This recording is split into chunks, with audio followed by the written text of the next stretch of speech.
Chambers of My Heart, who's come out to support me with the things that have happened and her part of defaming me, she showed her text messages.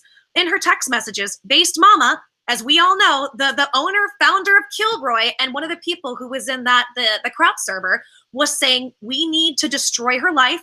I'm going to get Nick Monroe, and I need to get a bigger YouTuber. I'm going to get Repizon involved. So we're slowly putting the pieces together that all of this happened because Based Mama just decided I was getting too much attention, and she didn't like it. Yeah, because for those who don't know, I've seen some pictures of your old channel. You had hundreds of thousands. You have up to 100,000 viewers on some of your videos, right? Oh, let's see. I think one of my videos was 675,000 views. It was on its way to 1 million. I had, in less than 6 months, I had about 15 million views. And at one point I had 63,000 subscribers, but I had 2 other channels in total over 80,000. And I think this is just my hypothesis. And maybe I don't want to be like these other people and be kind of bitchy or kind of go down in that road that they do. But I had only been nice to Based Mama. I had never met her, but during the Daddy-O5 scandal where people were making videos, people like Chambers of My Heart, Based Mama, the people who were involved, I have screenshots of this, got mad. And they said, well, she's getting all the attention. So the algorithms are favoring her and we need credit. So I would go in my descriptions and I would credit these people for the work they did that had nothing to do with my videos, just to try to help support. And I would even say at the end of my videos, thank you to so-and-so for helping do this.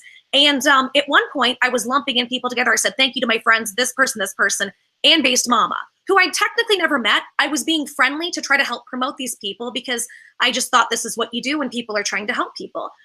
She took this and made a video stating I am insane, I'm crazy. Remember, she's a psychologist, right, JF? She said, I am absolutely certifiably crazy. I'm insane. She's never met me and I need to shut the fuck up. And she did a couple videos in this vein. Now, why would somebody who's never met me, when we have proven I did not do anything that could upset the court case or anything involved in that nature, why would she come after me with such ferocity when she was complaining that people can't see her videos because my videos were getting too much attention? There's just several things like that. I'm not saying that one links to the other, but there's a lot of odd questions about, like, there's just too many odd things going on where I'm like, this all looks really fishy. No, yeah, after I've debunked the whole crowd series of video, I ended up in a similar situation where I observed that these hit pieces are coordinated efforts. They are. I totally agree that your hypothesis is a very reasonable one, especially given the text messages that you've already exposed on the public space. This was a coordinated thing between Mr. Repizon, Nick Monroe, Based Mama. Who was ordering who? I don't know, and I don't really care. It was a triangular effort to discredit you and to attack you that has resulted, unfortunately, in the deletion of a major channel on YouTube, and that's a sad thing. And I've lost my income. I've lost a lot from this, and that's why I want people to realize. People keep thinking I'm doing this for a comeback. And people have said, well, if you're getting proven right, why not come back? Well, when I'm honestly as ill as I am, why would I come back to such a toxic environment when, my life was great before I got sick? Like, this is not an environment, at least I couldn't see in the next year, that I want to come back into. What I wanted to do was put the truth out, because JF, I didn't know you at the time. I didn't know what was going on, but I figured if they're doing it to me, they are, and they will do it to other people. So people need to be warned. I was warning people about Based Mama long before Kilroy, and people, thought I was crazy. And it turns out that I was correct. And as much as she wanted to put the narrative that I'm the scan artist and comm artist, after what she's done with the funds with Kilroy that nobody knows about, JF, when it comes to being sick, this was the point I was going to make. I have never made a GoFundMe. People have asked. I said no. The reason was, number one, I'm stubborn. I made a lot of money before YouTube, and I just have that mindset. I don't want somebody to pay. I'm an independent person. I want to pay for my stuff.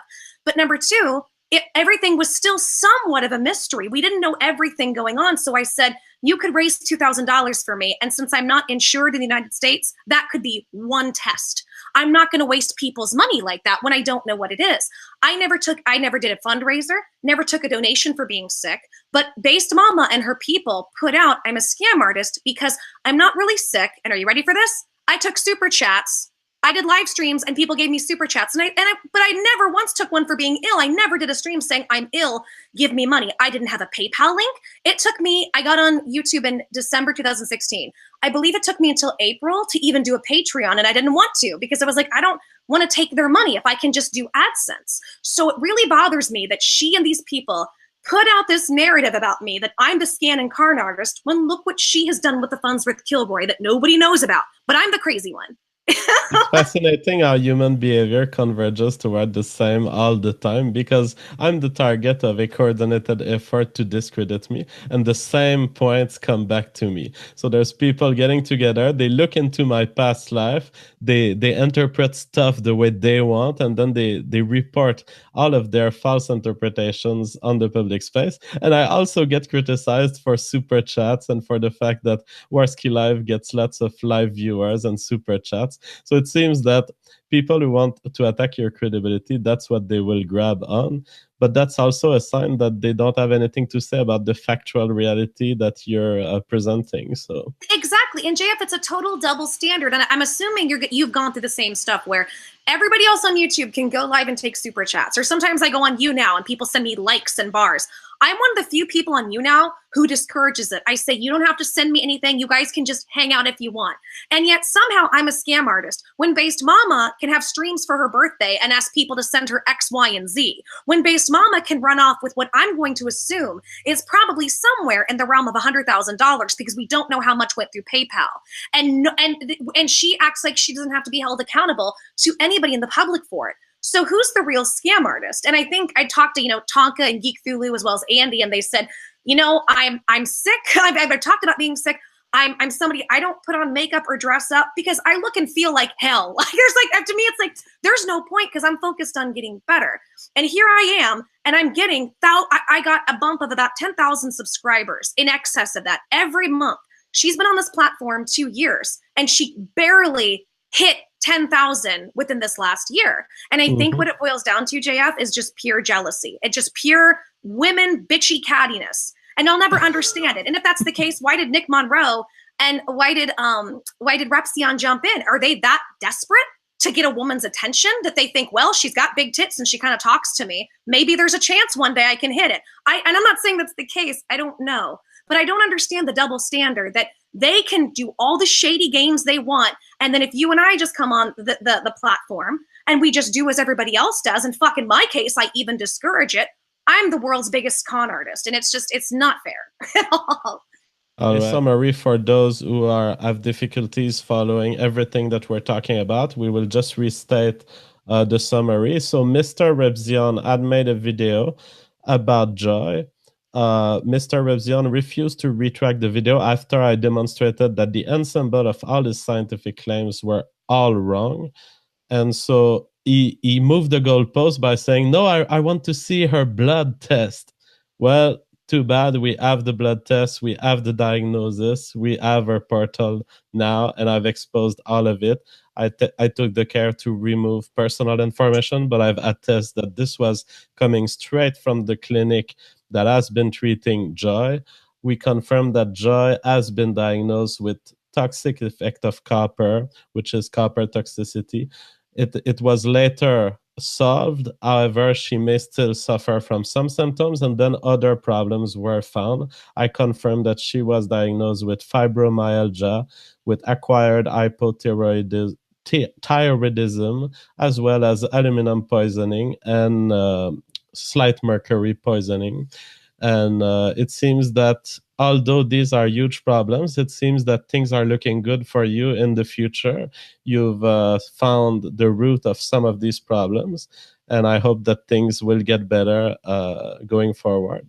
So to Mr. Repizon, if he watches, and I hope he does, because we know he probably is, Mr. Repizon, you have now medically been proven to be wrong.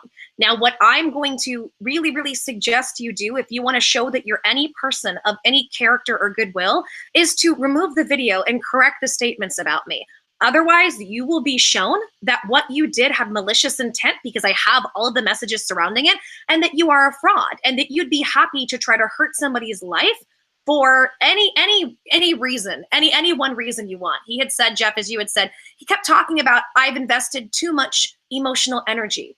I've only spoken to you once. We weren't in a relationship. What emotional energy did you invest in trying to destroy my life when you didn't do any research or ask me for claims? So Mr. Repizon, please, please understand the significance of your video, the significance of how much an audience you have, that you were wrong, and correct that record, or I will be compelled to continue to correct it.